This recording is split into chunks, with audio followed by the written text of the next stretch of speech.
Welcome, Julie, to the Vulnerable Voices podcast with your host, me, Nisha Mystery. I cannot tell you how excited I am to record this episode with you.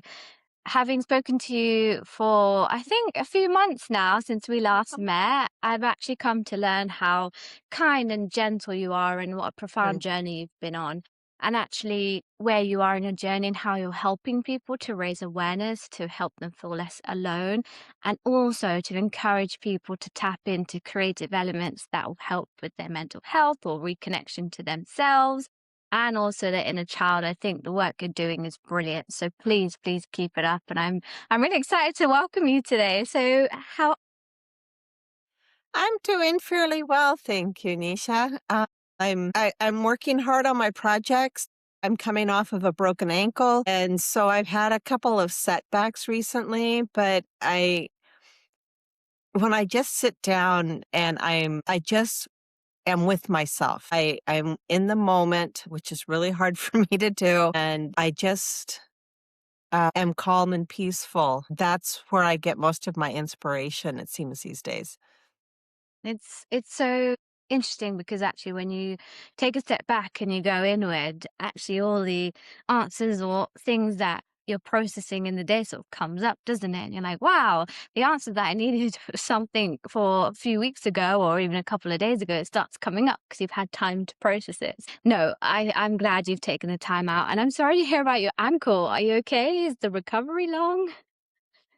No, actually, this has been a second fall. So this ankle is much easier than my other ankle that I damaged quite significantly 5 years ago. So I'm actually feeling like this isn't a big deal, but it has, it slowed me down a bit.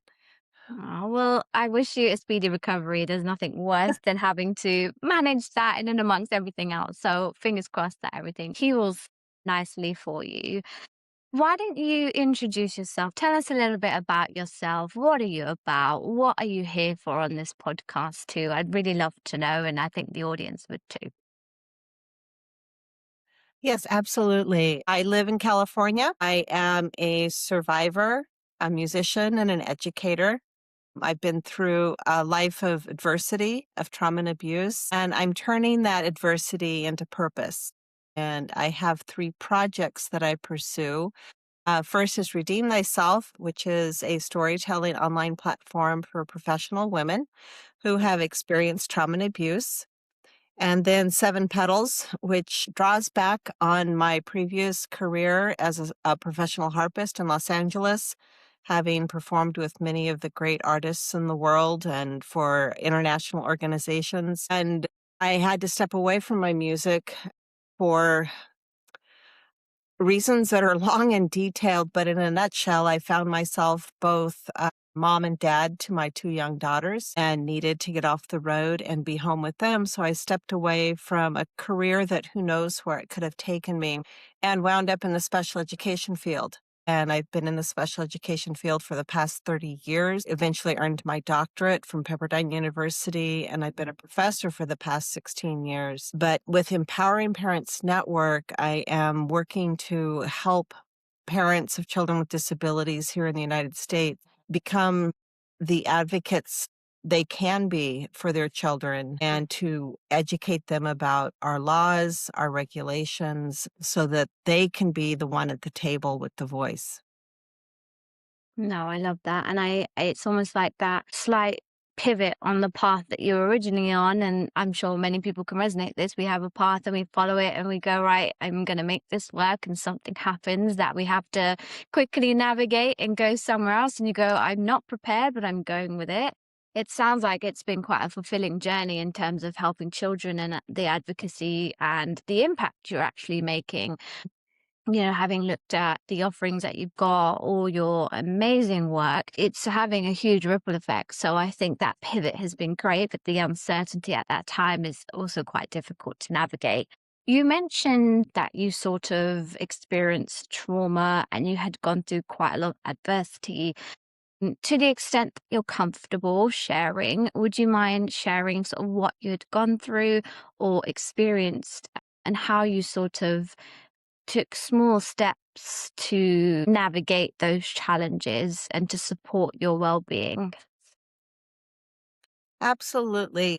Well, I'm pretty comfortable in sharing Nisha simply because my story is out there on the internet anyway. And, I talk about my story on our social media platforms. But since I was very, very little, probably two or three, I can sense this anxiousness and this fear. My older brother was quite aggressive. He was quite competitive, challenging.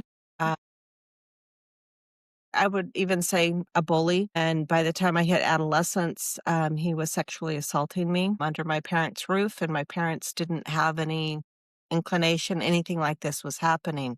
He was just a very, very unkind person. And my parents loved us all deeply. However, my mother had a way of invalidating my thoughts and my feelings. And if she couldn't understand why I was thinking the way I was, or why I had an adversity to something, she just couldn't validate it. She wanted to know, she couldn't understand those feelings, and that I should not feel a certain way. And that went all through my adulthood until she passed away a few years ago. And then I had a younger sister who has her own needs, but she was very much of a bit of a bully, I guess. And my dad was always my constant in my life.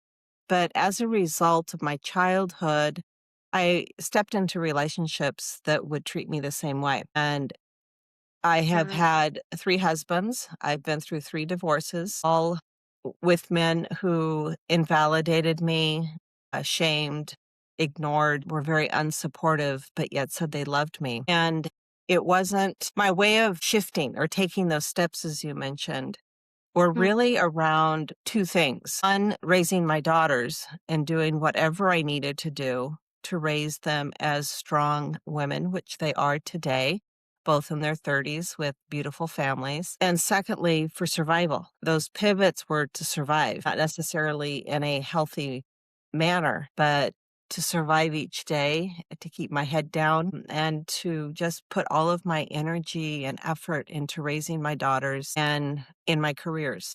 And that is where I am now today at 60 something, having started my healing journey just 5 years ago, where I'm actually focused on myself and finding my way forward. I honestly, kudos to you. And honestly, I'm in awe of how strong you are. And you are a prime example that healing and self love, self care, self respect, and boundaries, and all these things you're doing to reclaim your power, your energy, your protection of yourself, you can do at any point in life. There is no means to say that you can't. It is doable with the right mindset and people and strategies as well. And this is why podcasts like this exist, to have people like you on here who are brave to share, actually, this is the reality of what you've been through. It is traumatic, and I'm really sorry that you've been through that. It's not something that anyone deserves. Just knowing how kind of a person you are, it makes me upset, but at the same time, the journey you've taken to shift that, to take back control of the things that you can and really turn your life around in many ways, and then also break cycles and ensure that your children are safe and validated and all the things that you didn't get. It's so inspiring and it is doable. So thank you for sharing that, because that's inspiring for me.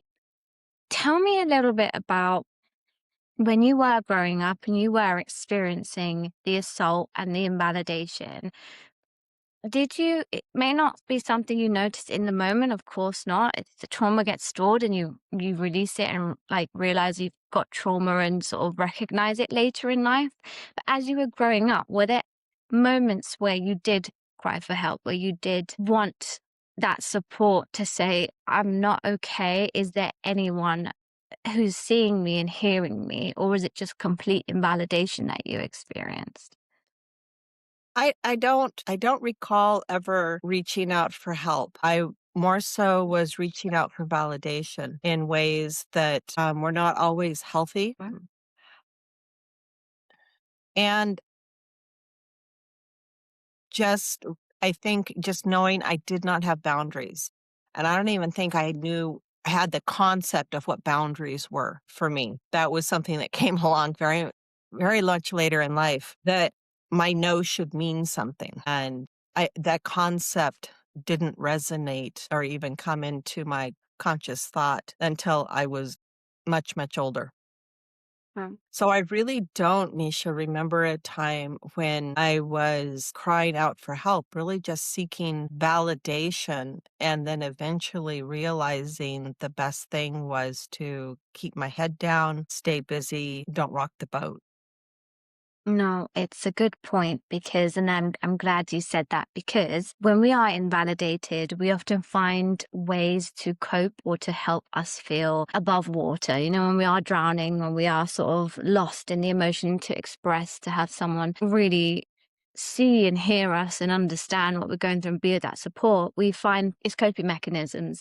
And we find that in different people. We find safety in sometimes in not the most healthy ways, which you mentioned before. And so it's a good point to raise that when you have experienced trauma, we often then seek validation in different ways in the outside world or within our family units or friends, and to try and ease some of that anxiety that we felt in the way that we know best. And that is a trauma response to people needing validation in certain ways. So I completely get it.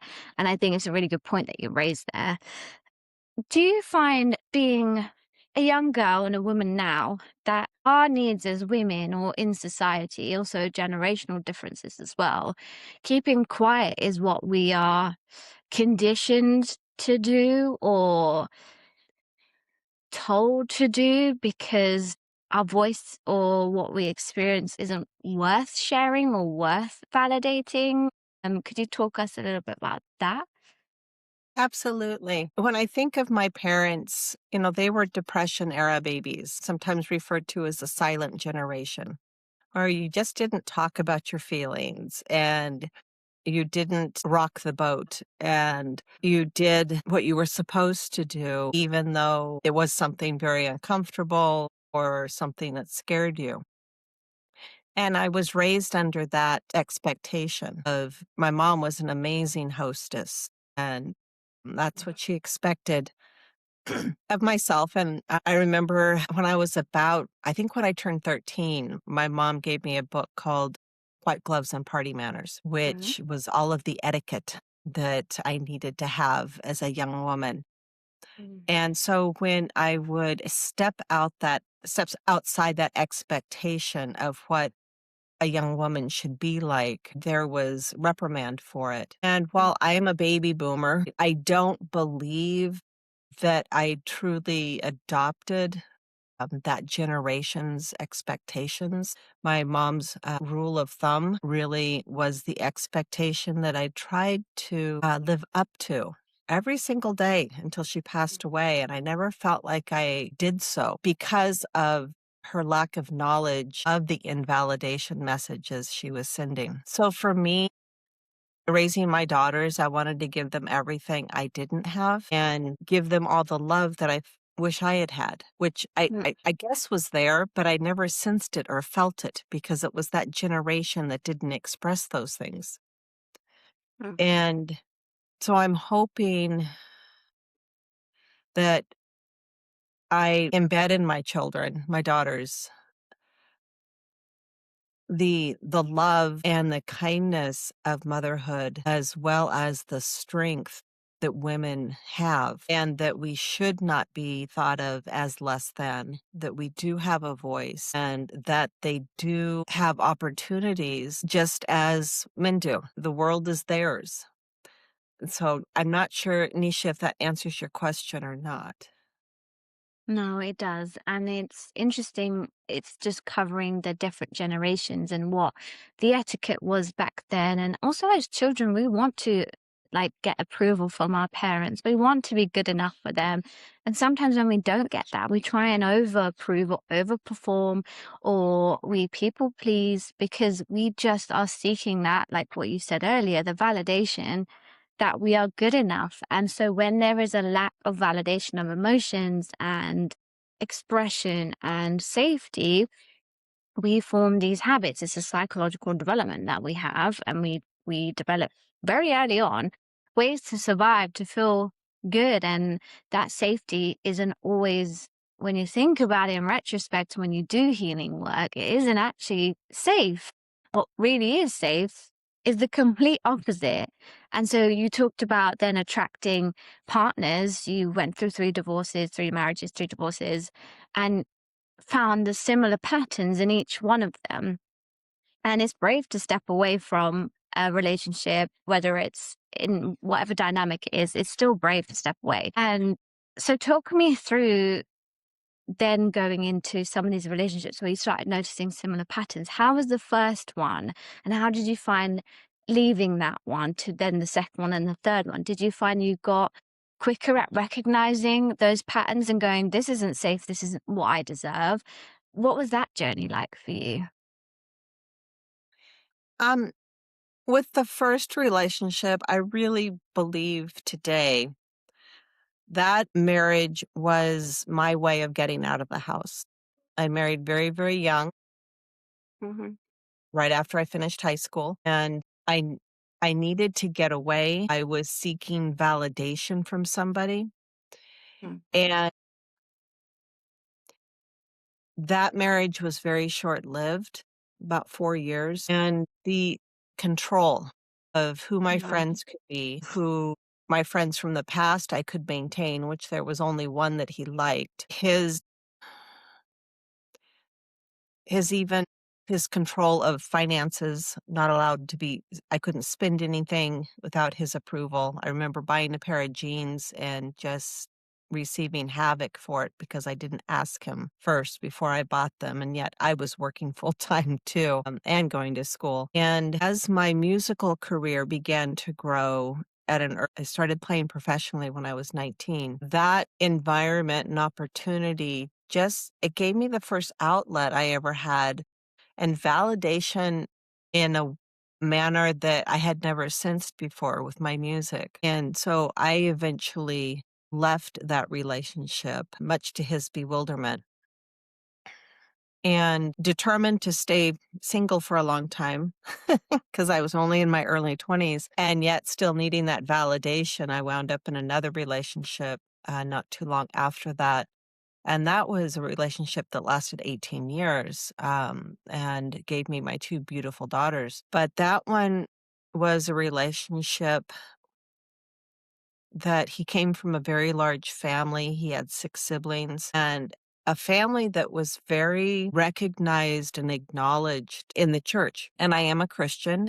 And so knowing that this family had so much history, so much kindness in the eyes of others. And even though I was raising the concern of, hey, I don't feel like your siblings accept me. I don't feel like they like me. And he would tell me, oh, it just takes time. And 18 years later, I would still walk into my in law's home every Sunday for Sunday dinner. And maybe someone would say hello to me. It was what I call a modern day shunning. No one was interested in me. People would actually get up and leave the room when I walked in, not just one person, but a group of them. And this shunning went on for years. And he was eventually diagnosed with a personality disorder, which looking back, I can see in some of his other family members did everything I could to maintain that relationship for 2 reasons. One, out of shame, because I didn't want to go through another divorce, and 2, because that was my daughter's father, and he wound up walking out on us, and in a sense, it was a blessing because the situation was so hostile and volatile. It wasn't a healthy situation for any of us. And after that, I was single for a very long time. I got my daughters through college and at least their undergrad work. My older daughter went on to do her PhD in medical biology at USC Medical School. And I'm very proud of her accomplishments. And my younger daughter, who's an accomplished nature photographer, completed her undergrad work. And so I thought, well, maybe I'm ready to get back into a relationship. But I really hadn't done the hard work of healing. And so I wound up back in a relationship for 10 years with the man that very politically far right. Would say that, we're structured like families are back in the 50s and 60s. I do the yard work, you do the housework. And yet I had a professional career and very successful in my own right. And it was kind of funny because he asked me to get a new therapist because I needed to learn how to stand up for myself. So I got a new therapist in the area that we were living in up in Montana, and she helped me get a voice for the first time. And to his surprise, I would use my voice politely and kindly with him. And I would say no, and I would disagree with him, and that aggravated him to no end, and he wanted me to stop seeing this therapist. And once you've been given your voice, it's you don't give it back. And so that relationship became very volatile, threatening, very verbally abusive. And also as a firearms owner of many firearms, I just felt unsafe. And my older daughter eventually told me that if anything happened to me, if I was going to stay there, she'd never forgive me. And that was enough to get me out the door. And so that was 5 years ago. And yeah, so this is where I am today. Wow. It just, again, it makes me sad that you've been around this sort of energy where it's almost like they're threatened by your level of accomplishment and your voice and your independence as well. And sometimes I find people with unhealed emotions or the trauma of their own, and particularly sometimes men and boys who struggle to empathize or process their emotions. A lot of it can come out as anger and resentment towards people. It's scary for girls and women to be out there and have a voice and feel like they aren't under threat in any way because of somebody else's inability to regulate their own emotions and communicate. And so I'm really glad that your daughter actually said, and she was a driving force for you to get out of there because it's so important. Like often people outside of us and outside of the immediate thing that we're dealing with, whether it's a relationship or any other dynamic that you're directly in, other people can see the effects that it's having. So hats off to your daughter. She's saved you there in that sense. And well done for actually actioning it and saying, "Do you know what? I deserve to walk away and feel safe again, particularly physically safe." Emotionally and spiritually, it's really important. So I'm really pleased that that was the journey for you. How, when we come back to the first marriage that you had in that relationship, when you were deciding to leave and, kind of come to that point where you go, my needs come first and I don't feel safe here, I need to leave. How was that process? How was that received? Or was it quite a quick thing that you just wanted out because of your own safety? I think that's an interesting question because when we hear stories of how people leave relationships and so forth, I think the media and entertainment has given us a vision of what that typically looks like. And I don't fit that typical model because I came into relationships with very little voice, the ability to stand up for myself, the ability to speak my mind. When I left that first relationship, there wasn't much said. I don't even remember very well what that last conversation was other than I'm leaving. I had already started sleeping on the couch and starting to, I guess, in a sense, draw some boundaries that I didn't even realize that's what they were. Mhm. So I don't think, Nisha, I can really speak to what happened because it was done in a manner undramatic, very few words because I was so afraid. And not afraid of him, afraid of allowing myself to have a voice, of speaking up for myself. Is that because of the backlash you feel you might get, or the etiquette that you had grown up with your mum giving you that book? And, it's almost like the unfamiliar of having a voice, and that's quite scary. It's the fear of disapproval. So if I keep my mouth shut, then no one can disapprove. And I think growing up, there was so much disapproval, whether intentional from my siblings or unintentional by my mom. I was afraid of disapproval. And so I learned not to speak. I just did what was expected. Mm. And it's the silent exit, they say, don't they? The Mhm. one that Yeah. that requires the minimal words and effort just to escape, just to get out of there. And it's probably the right Mhm. call for you. You actually intuitively made that choice because it was safer for you. And I'm glad you did because it was the first, probably the experience of leaving and the fear of disapproval and everything. And it does trigger things from the past. Mhm. It is hard to then navigate. So making that choice, the silent exit was probably the better one, which then gave you the strength for the second time to start having a voice. And Mhm. how, if you don't mind sharing, because I've been to a few different therapists and, they've taught me different things. And having a voice and boundaries has been a massive thing in some of my sessions as well.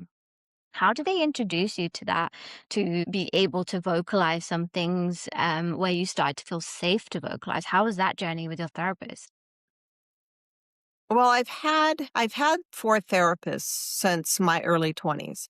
The Mm, first one I saw a time or 2 wanting to deal with my brother's, assaults, when I was a freshman or sophomore in college, and that really didn't go anywhere. And then I had a therapist that worked with my second husband and me on marriage counseling, mm, and when sitting in a session, he said, "I can't even stand being in the same room with you." And the therapist looked at me and said, "Did you know that?" And I said, "No, I've never heard that before." mm, And then about that time, I got a new therapist with a specific goal of how do I manage life as mom and dad and raise my 2 girls? And that therapist, that's what her purpose was. It really wasn't about my healing. It was how do I survive this experience and manage and raise 2 daughters who have very different personalities, at least at the time they did. They've kind of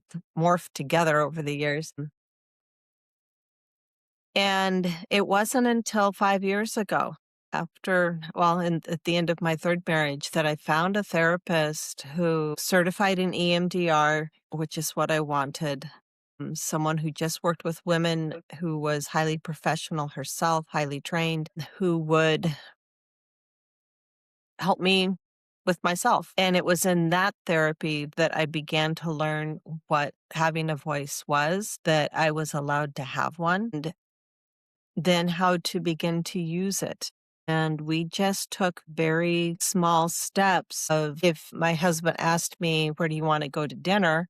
I would actually say where I wanted to go instead of saying, "I don't care." And mm. it was built on that basic foundation of something that I guess many people is, why can't you tell them where you want to go to dinner? Well, when you've been silenced for so long, just that little step was what had to happen first before I could do much more. Yes, the autonomy. It's like having autonomy back in your life, and actually Mhm. going from other people deciding for you to slowly being able to make decisions. And sometimes I find people who lose their voice or who are muted from a young age or invalidated, making decisions is really difficult. And you are almost always questioning whether that decision is correct or not, or correct for somebody else because of that level of wanting to be approved and not having a backlash of someone challenging that or invalidating you. So you're always it's almost like ping pong in your mind that goes, I want to say this, I want to decide this, but then I don't want to feel X, Y, and Z I have in the past. So it's really important to note that therapy, it actually does go back to basics. It's the small, small steps of making a decision of where you want to go and eat and being forthcoming with it and saying, this is where I want to go. And then when you do those small things, you start doing more of it. It's practice and you get more confident with it. And I think that's what people need to realize is therapy isn't this, it starts off in this huge way and you start unraveling everything all at once. Because I think a lot of people have a fear around therapy. So you just breaking down that actually really small steps to gain that voice back would be really helpful for the audience to go, actually, maybe it's not as scary. And if it means I can get my voice back or I can make a decision or not be as scared, then thank you because you've done what we need to on this podcast. It's sharing your experience to then help somebody else. So I hope someone benefits from what you've just shared. So thank you. Tell me a little bit about you are creative in a musical sense, and I know you've loved music and you've got a beautiful harp right behind you. I think the harp is the most beautiful instrument. Tell me about how music and creativity has sort of been a pivotal aspect in your life and something that really has helped you or connected you back to, your inner child, and what are sort of the benefits you found with music again? I had a grandmother incredibly artistic. Oil painting, water painting. She had a loom in her home. She did all of her own weaving, Wow. played the piano, loved to garden. I was able to do her landscapes on her own, worked with my dad to design a home. My dad was an architect and just incredibly creative. And that right brain traveled down to my dad as he was an architect, also did some very unique type of artwork. And then it came to me. And as a child, I played the piano for 5 years. I started the harp when I was 10 years old, but I've always enjoyed drawing and making rugs. I continue to do Mhm. needlepoint. I used to enjoy embroidery, and that has trickled down to both my girls, but especially my younger daughter, who is the photographer and artist in her own right. So it's part of it is, I think, just genetic traits that it's always been a part of my life. Mm. But I never realized until the last several years how much my music allowed me to express myself. And no one's ever you can't take that musical or that artistic gift away from a person when Mhm. it's genetically innate. And so I've had a harp with me my pretty much my entire life. At times I had three of them, three Mm. concert grands because of teaching and performing and having one at a steady gig at a restaurant or so forth that I would have. And yet for many years, especially during my second marriage, my harp just sat in the corner.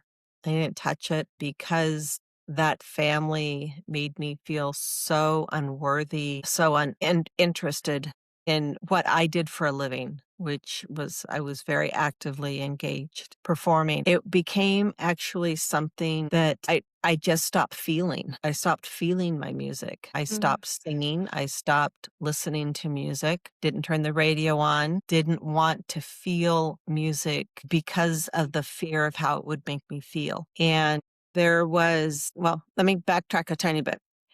Mm. Concert grand harps, have 7 pedals, and therefore my platform 7 pedals. And over a period of time, the wearing from moving those pedals up through the neck of the harp, which turns these discs, begins to turn from a circle into an oval. It's just out of wear. And so the concert grand harp I still had was at a point where I was going to need to send it back to Chicago for major work and having a new neck created. Mm. And so instead of doing that, I sold my last harp back in about 2017, 2018, and with the goal of purchasing a new harp further down the road. And so during that 5, 6 year period when I didn't have a harp, felt really strange. It felt like part of me was missing because Mm. that harp, even though it was just sitting in the corner, was no longer there. And when I purchased the harp you see here, I'm back in about 2022, it sat in the corner quite a bit because I just couldn't bring myself to return to it. So I slowly started back simply by sitting down and tuning it every day. Harps have to be tuned at least once a day. They don't hold their pitch well. And that was just on my to-do list every day. Just tune the harp. And some days then I would stay behind it for a bit and I would play a particular piece that I still have very much in my fingers that really touches me. And I'd allow myself to feel it and I'd play it about once. So maybe 3 or 4 or 5 minutes.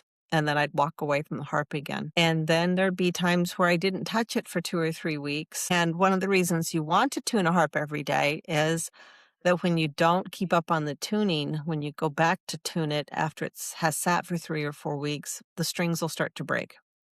Mm. And strings on a harp are very expensive. And so I convinced myself out of budgetary concerns, I needed to make sure I tuned it every day because I couldn't keep spending money on broken strings. And that eventually just led to me sitting down on a regular basis, playing. And now I'm working on arrangements of music by instrumental artists, that contemporary instrumental artists that I am wanting to not only arrange for publication for other harpists, but to record. I didn't do a great deal of recording work in my professional career, and it's something I've always wanted to do more of.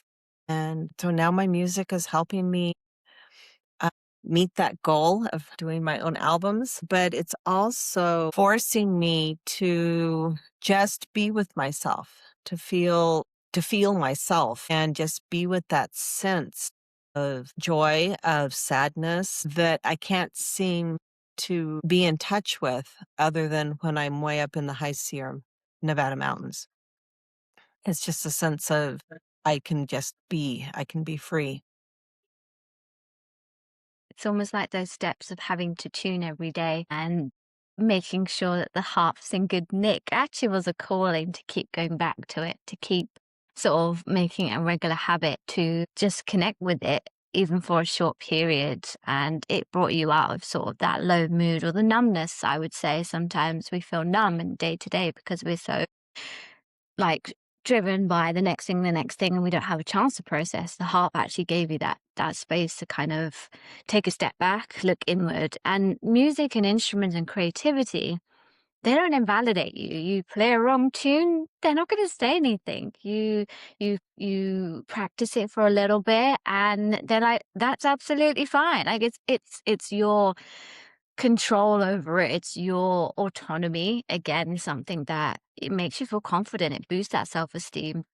And then when you start feeling it and you start able to bring up the emotions, sometimes tears come because music can actually calm our nervous system when you're so used to from trauma and survival mode. When the nervous system does reset and calm down, you find tears come up, and that's the stress trying to just completely come out through tears, because tears actually hold the stress hormone, and it's like, it's a good thing. So it's almost like a blessing that the heart needed that level of care so that you could reconnect with it on a daily basis and, share your beautiful music with us. If you don't mind me asking, and this is a very personal question, but have you ever felt suicidal in your aloneness? And if you have, what advice would you give to somebody else who might be feeling that way too? I have not. I have 2 family members who have committed suicide, extended family members, and one when I was quite young and one, just a few years ago. And I think, Nisha, there are 2 reasons why I haven't gone down that path. First, my daughters.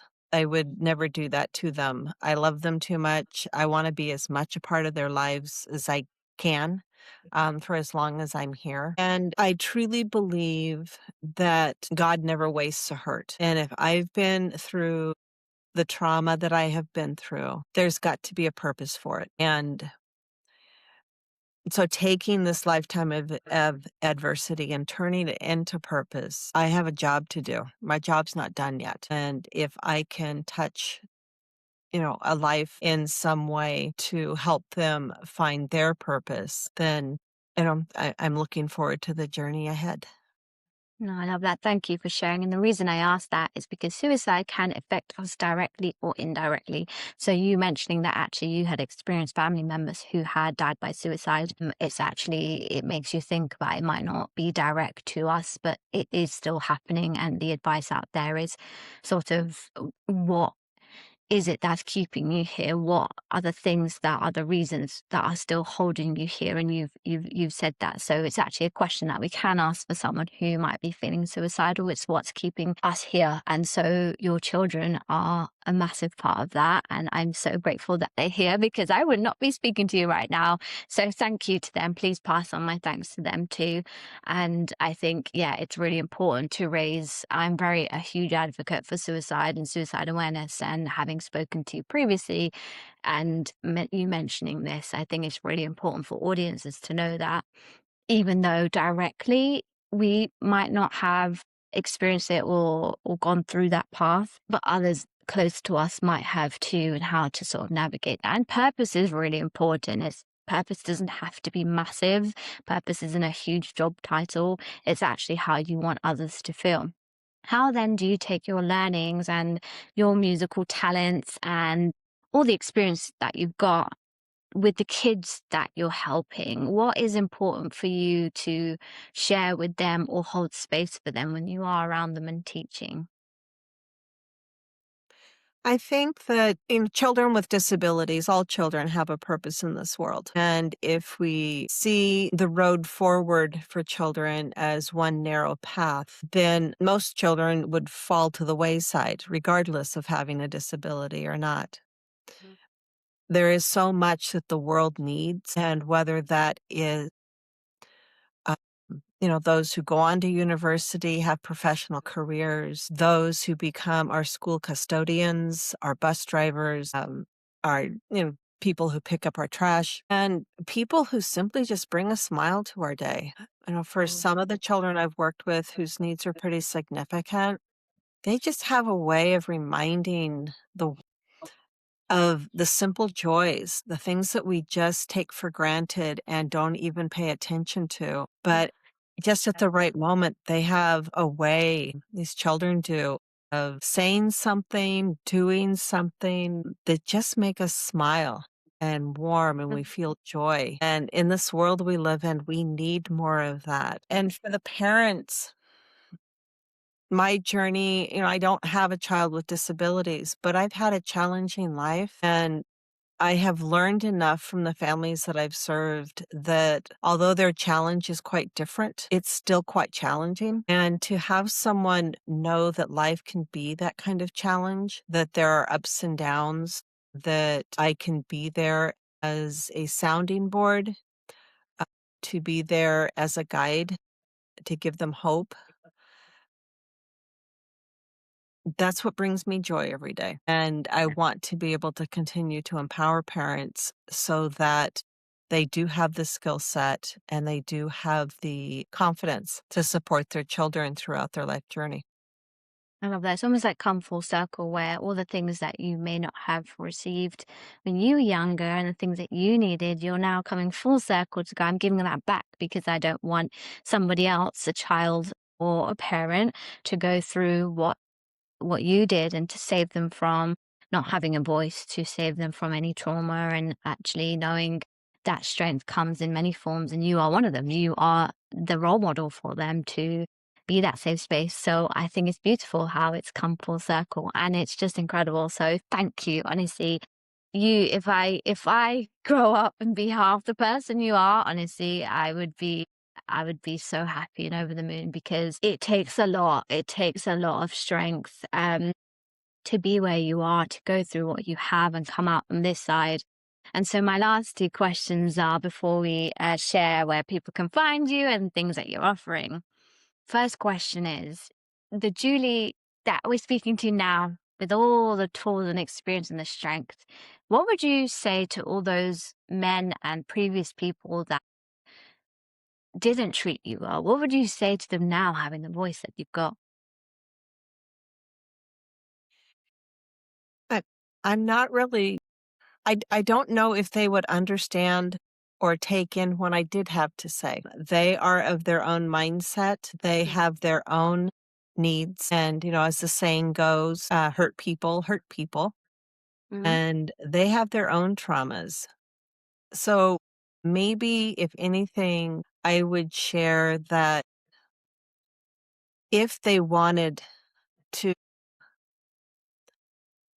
grow, if they wanted to change aspects of themselves, that there are people out there that can help them become all that they do want to become. Because I truly believe I could sit and talk to them as I have in the past about all the hurts, about all the disappointments, but that would never resonate with them. But if they wanted to be able to live a different life, that there are opportunities. Very, I honestly like that phrase hurt people is so true. But the fact that you would give them this much grace, i- despite how, what you've been through and how they've treated you, it just goes to show your character is. It's just beautiful. And you know what? Everyone can heal. And you're an example of that. So thank you. And then my last question. What would you say to your 3 or 4 year old self sitting right opposite you right now? What would you say to them? Well, being that I talk to that 3 or 4-year-old self almost on a daily basis, helping her to heal, what I tell her now is that I can protect her now. I can keep her safe. I will not put her in harm's way again, and that she can find safety knowing that we are going to stay in safe places and that we have the support system to help us work through anything that comes along. Thank you. And I'm sure your inner child, your younger self, will be so proud of you and feel extremely protected right now. So you've done her justice. So I'm sure she's extremely grateful. Yes. Where can people find you, connect with you, and what offerings do you have available to people? The best way to find me is on my website, juliemlane.com. From there, you can navigate to my musical work along with the work I do for families with children with disabilities. And then again, I'm on Instagram, I am on Facebook, and then I just launched our LinkedIn accounts for Redeem Thyself and for Empowering Parents Network, and that was just launched this past week.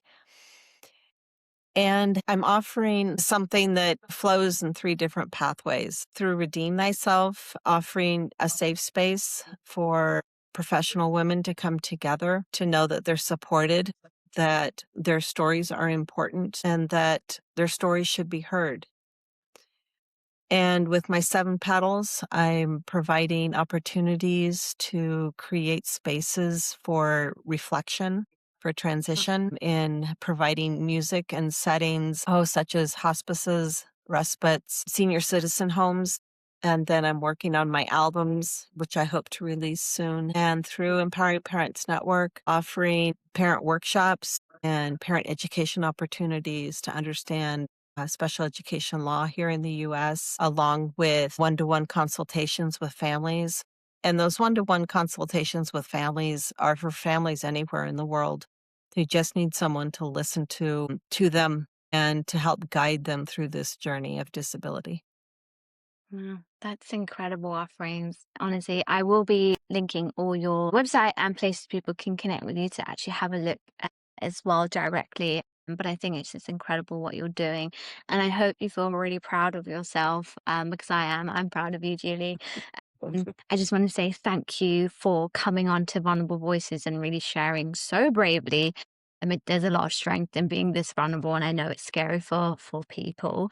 But I hope that your episode can actually help people in the right way, know that there is support networks out there, knowing that your Mhm. voice matters, it does matter. And there is a lot of strength in speaking up for yourself, having boundaries and setting them, and therapy. And, you can heal at any stage in your journey. So just a huge thank you, Julie. You've been brilliant. And I look forward to supporting you and seeing all the amazing things that you're going to be doing. So thank you. Nisha, thank you.